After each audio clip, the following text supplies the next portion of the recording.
રાતનો સમય હતો. હું ઓફિસેથી ઘરે પરત ફરી રહ્યો હતો.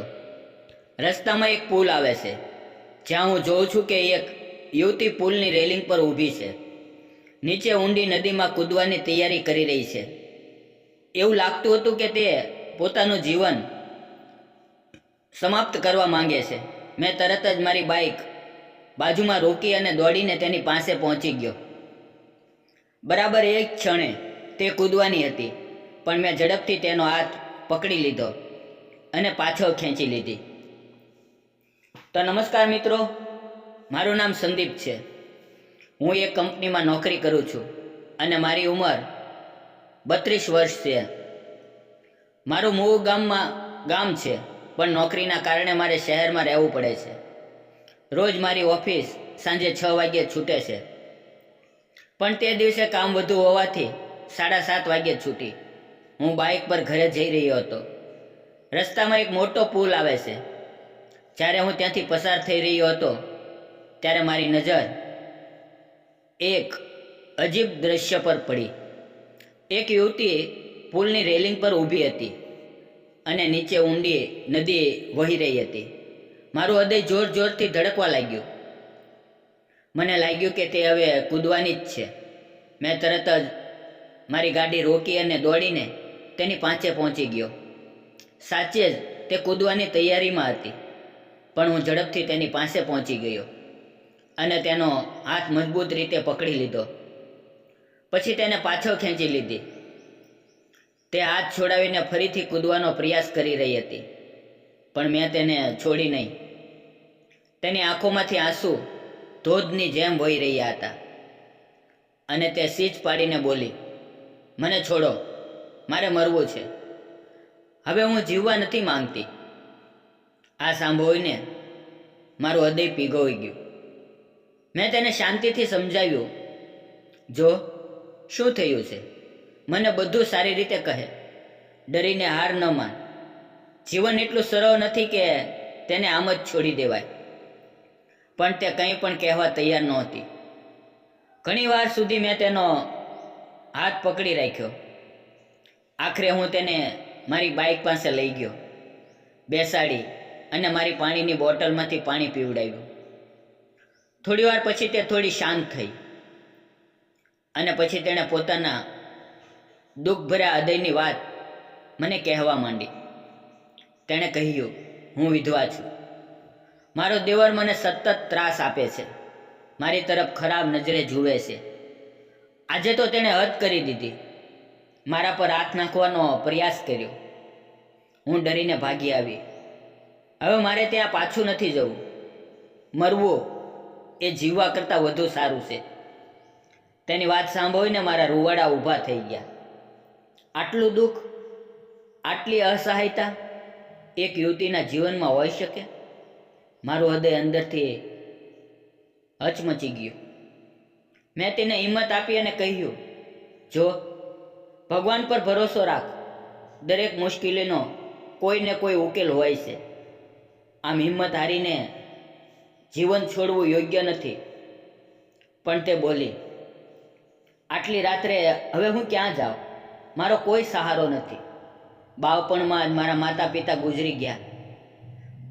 મારા મામાઓએ મને ઉછેરી અને તેણે જ મારી લગ્ન કરાવ્યા. પણ હવે મારા જીવનમાં કોઈ નથી.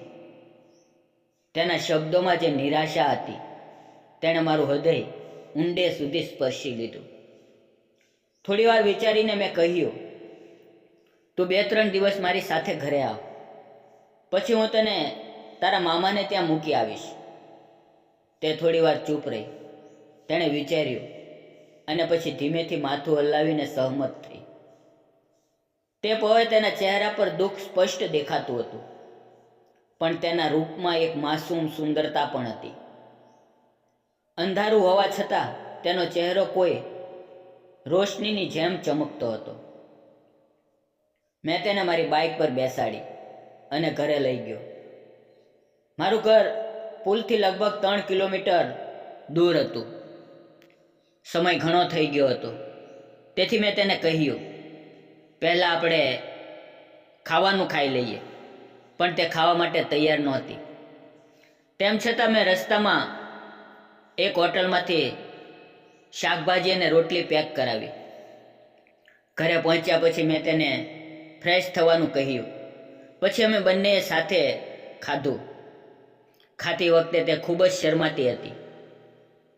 મારી તરફ જોવામાં પણ સંકોચ અનુભવતી હતી. પણ ઘરે આવ્યા પછી મને તેનું સાચું રૂપ દેખાયું. તેના લાંબા રેશમી વાળ, ગોરો રંગ, નાક નક્ષીની સુંદરતા અને ચહેરા પર દુઃખ હોવા છતાં ઝળકતી સુંદરતા જોઈને હું એક ક્ષણ માટે થંભી ગયો. તે એટલી સુંદર હતી કે મારી નજર તેના પરથી હટતી ન હતી. તેના દુઃખની પડછાયા તેના રૂપને વધુ ગહન અને ભાવુક બનાવી રહી હતી. જાણે તેનો દરેક શ્વાસ કોઈ અધૂરી વાર્તાની પીડા વ્યક્ત કરી રહ્યો હોય. તે મારી તરફ જોવા તૈયાર નહોતી, પણ થોડા સમય પછી મેં તેને ધીમેથી પૂછ્યું, તમારું નામ શું છે? મેં હસીને કહ્યું, મારું નામ સંદીપ છે. આ એક નાનકડો પરિચય હતો, પણ તે ક્ષણે તેની આંખોમાં કૃતજ્ઞતાની ઝલક સ્પષ્ટ દેખાતી હતી. પછી મેં તેને એક અલગ રૂમ બતાવ્યો, જ્યાં ઓશિકો અને ધાબો ગોઠવી દીધો. તે રૂમમાં જતી વખતે એક ક્ષણ માટે ઊભી રહી, મારી તરફ જોયું અને હળવી મુસ્કાન સાથે ધીમેથી બોલી, આભાર. તે મુસ્કાનમાં ઘણું દુઃખ છુપાયેલું હતું, પણ સાથે સુરક્ષાની લાગણી પણ હતી. જ્યારે તે દરવાજો બંધ કરી રહી હતી ત્યારે તેના ચહેરા પર પહેલીવાર થોડી રાહત દેખાઈ. હું મારા બેડરૂમમાં ગયો અને પથારીમાં સૂતા સૂતા તેના વિચારો મારા મનમાં ગુમવા લાગ્યા. આટલી નાની ઉંમરમાં તેણે આટલું દુઃખ કેવી રીતે સહન કર્યું હશે? તેનું જીવન કેવું હશે? મારા મનમાં અનેક પ્રશ્નો ઊભા થયા અને તે વિચારોમાં ખોવાઈને મને ખબર ન પડી કે રાત કેવી રીતે વીતી ગઈ અને ક્યારે ઊંઘ આવી ગઈ. સવારે હું વહેલો ઊભો થયો તો જોયું કે તે પહેલેથી જ તૈયાર થઈને ઊભી છે. તેણે થોડા સંકોચ સાથે કહ્યું, હવે હું જાઉં છું. હું થોડો ચોંકી ગયો અને પૂછ્યું, તું ક્યાં જઈશ? તેણે ધીમેથી કહ્યું, ભગવાને મને જીવન આપ્યું છે તો મારા ભાગ્યમાં કંઈક લખ્યું હશે. જોઈએ, જો કામમાં આવશે તો આગળ વધીશ. તેના શબ્દમાં નિરાશાને બદલે હવે થોડી હિંમત હતી, પણ અનિશ્ચિતતાનો ડર સ્પષ્ટ દેખાતો હતો. મેં કહ્યું, તું બરાબર કહે છે, પણ તું નિશ્ચિત રીતે ક્યાં જઈશ? તેણે કહ્યું, જો કોઈ કામમાં હોઈ જશે તો કરી લઈશ. હમણાં પેટ ભરવાનો સવાલ છે, એટલે કોઈ પણ કામ ચાલશે. તેની વાત સાંભળીને મને તેના પર દયા અને આદર બંને.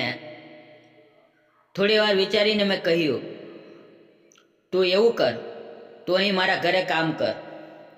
બસ ખાવાનું બનાવ અને ઘરની થોડી સફાઈ કર. હું તને સારો પગાર આપીશ. તે થોડી વાર માટે ચૂપ રહી. પછી તેની આંખોમાં થોડી ચમક આવી અને તેણે માથું હલાવીને હા પાડી. તેના આંસુઓમાં પહેલી વાર રાહત જેવી ચમક દેખાય. મેં તેને રસોડું બતાવ્યું, પછી એક એક કરીને બધા રૂમ બતાવ્યા. તે બધું જોઈ રહી હતી અને તેના ચહેરા પરથી લાગતું હતું કે તેને આ ઘર ખૂબ ગમ્યું. મેં હસીને કહ્યું, ચાલ પહેલાં આપણે ચા બનાવીએ. તે થોડી હસી અને બોલી, પણ તમે મને તું નહીં, મારા નામથી બોલાવો. મારું નામ મોના છે. મેં હસીને જવાબ આપ્યો, ઠીક છે મોના. તે જ દિવસથી હું તેને મોના કહીને બોલાવવા લાગ્યો. થોડા સમયમાં તેણે ચા બનાવી દીધી. અમે બંને ટેબલ પર બેસીને ચા પીતા પીતા વાતો કરવા લાગ્યા. મેં તેને પૂછ્યું, મને તારા વિશે જણાવ, તું કેટલું ભણી છે? તેણે શાંતિથી કહ્યું, હું ગ્રેજ્યુએટ છું. હું આશ્ચર્યચકિત થઈ ગયો અને બોલ્યો, વાહ, તારું ભણતર તો સારું થયું છે. પછી તારી સાથે આવું કેવી રીતે થયું? તે થોડી વાર માટે ચૂપ રહી. તેની આંખોમાં આંસુ આવી ગયા અને પછી તે બોલી, મારા લગ્ન 3 વર્ષ પહેલાં થયા હતા. પરિવાર ઠીક ચાલતો હતો, પણ મારા પતિને દારૂની લત લાગી ગઈ. તેમની ખરાબ આદતોના કારણે તેમનું સ્વાસ્થ્ય બગડ્યું અને આખરે તેઓ આ દુનિયા છોડી ગયા. ઘરમાં એક દેવર હતો, પણ તેણે મારું સૌંદર્ય ગમી ગયું અને તેણે મારી તરફ ખરાબ નજરે જોવાનું શરૂ કર્યું. તે મારી સાથે નજીક આવવાનો પ્રયાસ કરતો, છૂટછાટ કરતો. તેનું વર્તન મને બિલકુલ ગમ્યું નહીં. એટલે મેં નક્કી કર્યું કે હવે જીવનનો કોઈ અર્થ નથી. અને તે જ દિવસે પુલ પર જઈને મેં મારી જાતને સમાપ્ત કરવાનો પ્રયાસ કર્યો, પણ તમે મને બચાવી લીધી. તેની વાત સાંભળીને મારા રૂવાડા ઊભા થઈ ગયા. એક માસૂમ યુવતીના જીવનમાં આટલી વેદના અને પરીક્ષાઓ. તેના દરેક શબ્દ મને અંદરથી હચમચાવી દીધો. અમારી વચ્ચે ઘણી વાતો થઈ અને તેની વાર્તાનો ભાર મારા હૃદયમાં ઊંડે બેસી ગયો. સમયની ખબર ન રહી અને તેને પણ લાગ્યું કે હવે ઘણું મોડું થઈ ગયું છે. તેણે રસોડામાં જઈને પૂરા જોશથી ખાવાનું બનાવ્યું. જેમ તે દેખાવમાં સુંદર હતી, તેમજ તેનું કામ પણ ચપાવ, વ્યવસ્થિત અને કાળજીથી ભરેલું હતું. તેણે તરત જ મારા માટે ટિફિન બનાવી દીધું અને હું ઓફિસે નીકળી ગયો. પણ આખો દિવસ મારા મનમાં ફક્ત મોનાની જ વાતો ફરતી રહી. તેની અંદરની સુંદરતા, ચહેરા પરની માસૂમ મુસ્કાન અને તેનો કાળજી લેનાર સ્વભાવ મને અંદરથી સ્પર્શી ગયો. થોડા દિવસો આમ જ નીકળી ગયા અને ધીમે ધીમે મોનાની નજરો મારી સાથે વારંવાર મળવા લાગી. ક્યારેક તે મને જોતી, ક્યારેક હું તેને જોતો, અને તે નજરમાં એક અલગ જ સંવાદ હતો. એક દિવસ હું સામાન્ય કરતાં વહેલા ઉઠ્યો અને જોયું કે મોનાના રૂમનો દરવાજો હજી ખુલ્લો હતો. મેં વિચાર્યું કે નાહી લઉં અને બાથરૂમમાં નાહવા લાગ્યો. ભૂલથી દરવાજો ખુલ્લો જ રહી ગયો. ત્યાં જ મોના ઊભી થઈ અને નાહવા કે કપડાં બદલવા બાથરૂમમાં આવી. મને નાહતો જોઈને તે એક ક્ષણ માટે થંભી ગઈ. તેના ચહેરા પર શરમથી લાલી છવાઈ ગઈ અને તે નીચું જોઈને તરત બહાર નીકળી ગઈ. મને પણ થોડી શરમ લાગી. જ્યારે હું બહાર આવ્યો તો મોના મારી તરફ નજર નહોતી ઉઠાવતી, પણ તેના ચહેરા પર શરમાવ મુસ્કાન હતી. આમ દિવસો પસાર થતા ગયા અને મોના હવે ખુલ્લા મનથી મારી તરફ જોવા લાગી અને હું પણ દિલથી તેને જોવા લાગ્યો. તે મારી ખૂબ કાળજી લેતી, સમયસર ચા આપતી, ખાવાનું બનાવતી, મારી નાની નાની જરૂરિયાતોનું ધ્યાન રાખતી. અને તેમ છતાં તે મારી પાસેથી કામના પૈસા લેવા તૈયાર નહોતી. આનાથી મારા મનમાં વારંવાર સવાલ ઉઠતા કે તેના હૃદયમાં ખરેખર શું ચાલી રહ્યું છે. એક સાંજે અમે બંને ખાઈને ટીવી સામે બેઠા હતા. ટીવી પર એક હિન્દી રોમેન્ટિક ફિલ્મ ચાલી રહી હતી. ફિલ્મમાં રોમેન્ટિક દ્રશ્યોમાં મારા મનમાં મોના પ્રત્યેનો પ્રેમ વધુ ગાઢ બન્યો. મેં તેના ચહેરા તરફ જોયું અને તેની આંખોમાં એક હળવો ભાવ દેખાયો, જાણે તે પણ મને કંઈક કહેવા માંગતી હોય. હું ઊભો થઈને તેની બાજુમાં બેઠો. મોનાએ એકવાર મારી તરફ જોયું અને પછી ફિલ્મમાં ધ્યાન લગાવી દીધું. તેના ગાલ પરની શરમની લાલીએ મારું મન મોહી લીધું. મેં ધીમે ધીમે મારો હાથ તેના હાથ પર મૂક્યો અને હવેથી દબાવ્યો. તેણે હાથ ખેંચ્યો નહીં. હવે તેની આંખોમાં ડર ન હતો, ફક્ત એક અલગ આકર્ષણ હતું. અમારી નજરો મોવી અને તે ક્ષણે એવું લાગ્યું કે સમય થંભી ગયો. મેં પ્રેમથી કહ્યું, મોના, મને તું ગમે છે. તું મારી આટલી કાળજી લે છે, મારી દરેક જરૂરિયાતનું ધ્યાન રાખે છે, પણ તું મારી પાસેથી પગાર કેમ નથી લેતી? સાચું કહે, તારા મનમાં શું છે? મોનાની આંખોમાં આંસુ આવી ગયા અને તે ધીમેથી બોલી, તમે મારું જીવન બચાવ્યું, મને આશરો આપ્યો. જ્યારે બધાએ મને છોડી દીધી ત્યારે તમે મારી સાથે ઊભા રહ્યા. હું જે પણ કરું છું તે પૈસા માટે નહીં, દિલથી કરું છું, કારણ કે મારા મનમાં તમારા માટે એક અલગ જ લાગણી છે. આ સાંભળીને મારા હૃદયની દરેક ધડકનને નવી ઓળખાણ મળી, જાણે પ્રેમને શબ્દો મળી ગયા હોય. તેણે કહ્યું કે મારા ઉપકાર ક્યારેય નહીં ચૂકવી શકે, એટલે પૈસા નથી લેતી. અને પછી અચાનક મોનાએ મને ગળે લગાવી લીધો અને કહ્યું કે તેને હું ગમવા લાગ્યો છું. તે ગળે લગાડવામાં એટલો સ્નેહ અને સાચો પ્રેમ હતો કે મારી આંખો ભરાઈ આવી. મેં પણ તેને દિલથી ગળે લગાવી અને તે જ પળે અમારો સંબંધ વધુ મજબૂત બની ગયો. આમ દિવસો પસાર થતા ગયા અને અમારા સંબંધને લગભગ 6 મહિના થઈ ગયા. આ દરમિયાન મેં મારા માતા પિતા સાથે ફોન પર વાત કરી અને બધું સાચે સાચું કહી દીધું. મેં કહ્યું કે મોના મારા જીવનમાં આવી છે અને હું મારું બાકીનું જીવન તેની સાથે વિતાવવા માંગુ છું. શરૂઆતમાં મારા માતા પિતા થોડા આશ્ચર્યમાં પડ્યા, પણ તેમણે કહ્યું, તું એકવાર મોનાને લઈ અને ગામડે આવ, અમે તેને મળવા માંગીએ છીએ. પછી મેં હિંમત કરીને 6 મહિના પછી મેં મોનાને મારા માતા પિતા સાથે મળવા લઈ ગયો. તેમને મોના ખૂબ ગમી. મેં પહેલેથી જ તેમને મોના વિશે બધું કહી દીધું હતું, એટલે તેમના મનમાં કોઈ શંકા ન રહી. ઉલટાનું તેમણે અમારા સંબંધને આશીર્વાદ આપ્યા અને લગ્ન માટે તરત જ હા પાડી. પછી અમારા ગામમાં ખૂબ ધામધૂમથી અને આનંદથી મારા અને મોનાના લગ્ન થયા.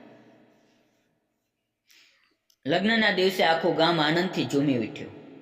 ચારે બાજુ રોશની અને મંગળ ધ્વનિઓ ગુંજી રહી હતી અને મારું મન તો બસ મોનાની આંખોમાં ખોવાયેલું હતું. હવે અમે બંને મળીને ઘર સંભાળીએ છીએ અને ખુશીથી જીવન જીવીએ છીએ. મોના મારા જીવનની સૌથી મોટી ભેટ છે, મારો સાચો પ્રેમ છે. આજે તે ગર્ભવતી છે અને તેના પેટમાં અમારા બંનેના પ્રેમની એક નાનકડી નિશાની વધી રહી છે. તેના ચહેરા પર માતા બનવાનો આનંદ જોઈને મારું હૃદય ભરાઈ આવે છે. દોસ્તો, જીવનમાં સાચો સાથ આપનારો સાથી મળવો એ સાચી નસીબ છે. તમને શું લાગે છે, મેં અને મોનાએ મળીને જે લગ્નનો નિર્ણય લીધો તે યોગ્ય હતો કે ખોટો? તમારા વિચારો કોમેન્ટમાં જરૂર લખજો. જીવન ભલે ગમે તેટલી મુશ્કેલીઓ, દુઃખ અને એકલતા આપે, પણ જો કોઈ વ્યક્તિ દિલથી તમારો પ્રેમ કરે અને તમારો સાથ આપે તો જીવન ફરીથી નવેસરથી ઉજ્જવળ બની ઉઠે છે. સાચો સાથ, વિશ્વાસ અને પ્રેમ આ જીવનની અસલી તાકાત છે. તો હાર ન માનો, આશા ન છોડો, કારણ કે કાલે તમારું જીવન કોઈ નવી શરૂઆતની રાહ જોઈ રહ્યું છે. દોસ્તો, આ વિડીયો તમને કેવો લાગ્યો? જો ગમ્યો હોય તો વિડીયોને લાઈક કરો, શેર કરો અને ચેનલને સબસ્ક્રાઈબ કરવાનું ભૂલશો નહીં.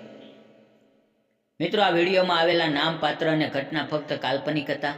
તેનો કોઈ પણ વ્યક્તિ, જાતિ કે ધર્મ સાથે સંબંધ નથી.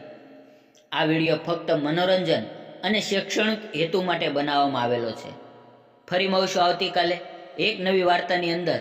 ત્યાં સુધી આવજો. વિડીયો પૂરો જોવા બદલ ધન્યવાદ મિત્રો.